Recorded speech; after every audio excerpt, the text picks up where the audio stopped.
Oke student, beberapa minggu lalu kita sudah belajar bagaimana pandangan Christian Ethics terhadap diversity.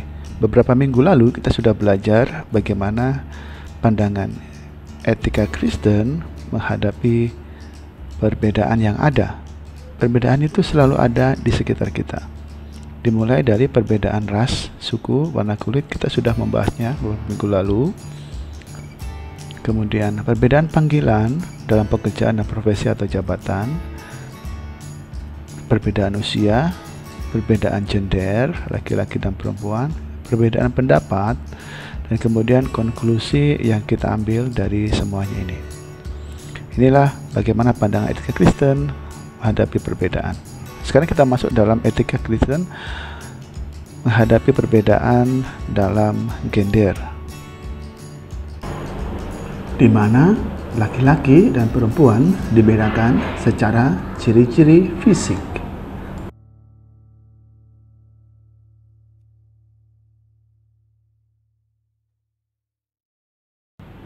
Ini adalah simbol antara laki-laki dan perempuan. Kita tahu bahwa Allah menciptakan manusia menurut gambarnya. Menurut gambarnya diciptakannya laki-laki dan perempuan. Dalam Kejadian 1 ayat 27. Ingat ya, menurut gambarnya diciptakannya laki-laki dan perempuan. Jadi dalam ayat ini sangat jelas mengatakan bahwa laki-laki dan perempuan diciptakan seturut gambar Allah. Bukan hanya laki-laki saja dan bukan hanya perempuan saja. Jadi penekanan pada menurut gambar Allah itu adalah hal yang penting. Karena gambar Allah mewakili Allah sendiri.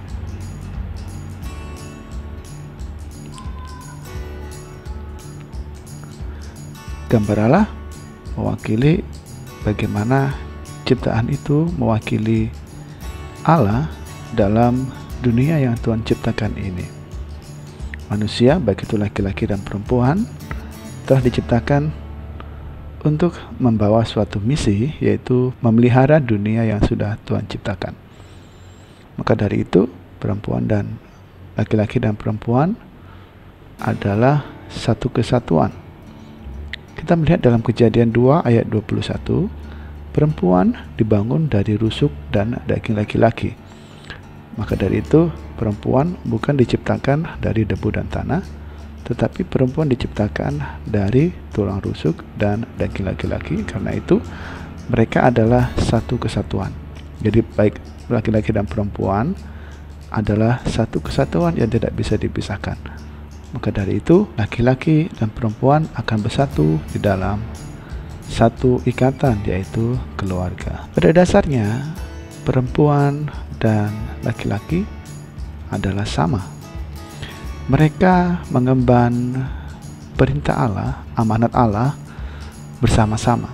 Tuhan memberikan kekuatan, Tuhan memberikan kreativitas, Tuhan memberikan kuasa yang sama kepada laki-laki dan perempuan untuk mereka bekerja sama.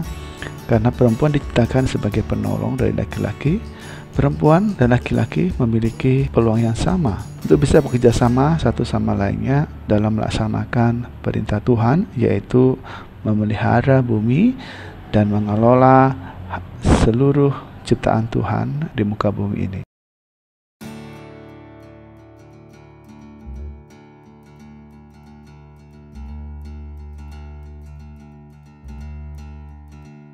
Nah, perbedaan yang terjadi itu terletak pada konteks. Apa itu konteks? Konteks adalah lingkup yang terkait dengan pembahasan atau hal yang sedang dibicarakan.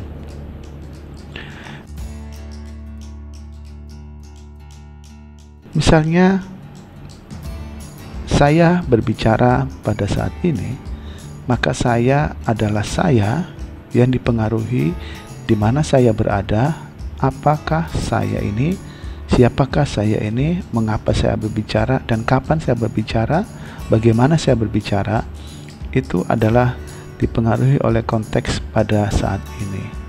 Dan itu semua berkaitan dengan apa yang saya bicarakan. Itu adalah konteks yang melingkupi dengan sesuatu, yaitu yang saya bicarakan.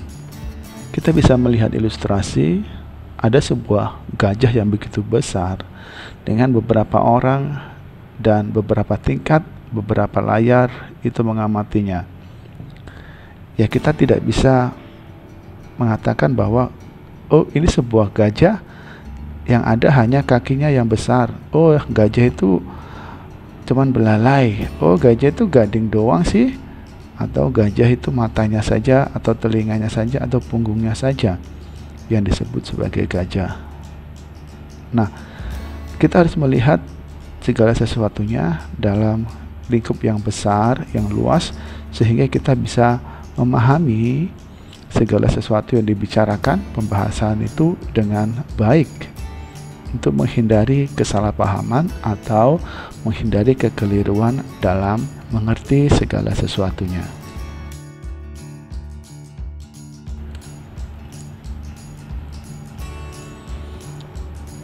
Dan Alkitab juga menekankan adanya perbedaan antara laki-laki dan perempuan dalam konteks keluarga terkait dengan peran dan fungsinya.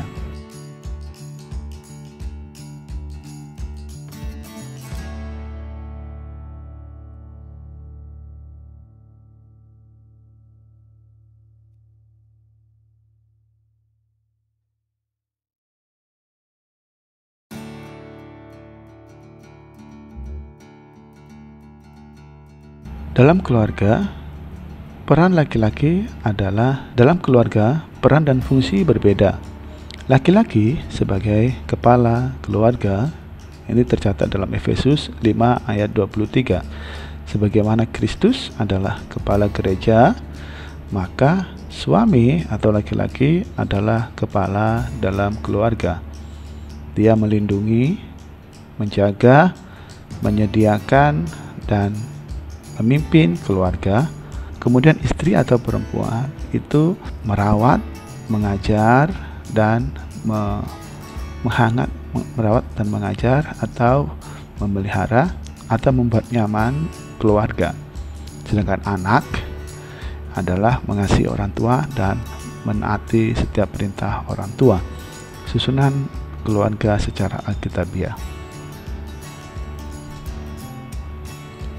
Alkitab dengan sangat jelas berbicara bahwa Allah hanya menciptakan laki-laki dan perempuan, tidak ada yang lainnya. Kita bisa melihat ciri-ciri laki-laki dengan jelas sesuai dengan apa yang dinamakan sebagai seorang laki-laki.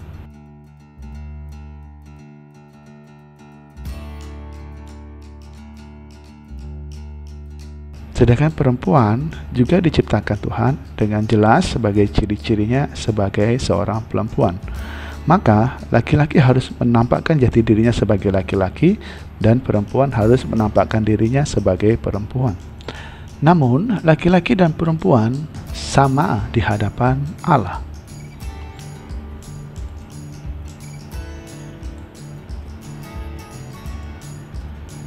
Di dalam 1 Korintus 11 ayat yang ke-11 dikatakan, namun demikian dalam Tuhan tidak ada perempuan tanpa laki-laki dan tidak ada laki-laki tanpa perempuan, dan segala sesuatu berasal dari Allah.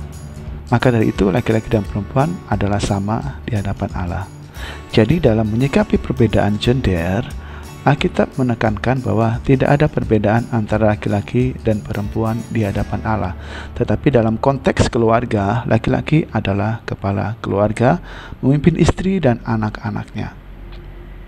Oke students, kita sudah belajar tentang bagaimana Alkitab menjelaskan mengenai perbedaan gender antara laki-laki dan perempuan. Bagaimana perbedaan itu terletak pada konteksnya, tetapi di hadapan Allah, baik laki-laki dan perempuan adalah sama. Oke, sampai di sini anak-anakku pembelajaran CI kali ini. Silahkan masuk ke Google Classroom dan mengerjakan tugas di sana. Oke, bye-bye. Tuhan memberkati.